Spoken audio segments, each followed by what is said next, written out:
গঙ্গা, গীতা, তুলসীর মহিমা। তুলসী পাতা মৃত ব্যক্তির চোখের ওপরে তুলসী পাতা দেওয়া হয়। মৃত ব্যক্তির সামনে তুলসী পাতা রাখা অত্যন্ত শুভ।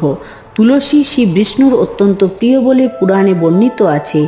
নিজের মস্তিষ্কে তুলসী পাতা ধারণ করায় বিষ্ণু মৃত্যুর সময় সামনে তুলসী পাতা থাকলে মৃত্যু ভয় আর গ্রাস করতে পারে না। গঙ্গাজল মৃত্যু পথযাত্রীর মুখে গঙ্গাজল দেওয়া হিন্দু মত অনুযায়ী অবশ্য কর্তব্য। গঙ্গাজলের স্পর্শ পেয়ে সারা জীবনের পাপ ধুয়ে মুছে যায় বলে প্রচলিত বিশ্বাস। তাই যখন আত্মা শরীর থেকে মুক্ত হয়, স্বর্গে আরোহণ করতে পারেন, তখন অতি অবশ্যই গঙ্গাজল দেওয়া উচিত। গীতা, একজন মৃত্যু পথযাত্রীর সামনে গীতা পাঠ করা অত্যন্ত শুভ বলে হিন্দু ধর্ম অনুযায়ী মনে করা হয়। এর ফলে ওর আত্মার দৈহিক জগতের যাবতীয় বন্ধন থেকে মুক্ত হয়ে ঐশ্বরিক প্রতি গমন হতে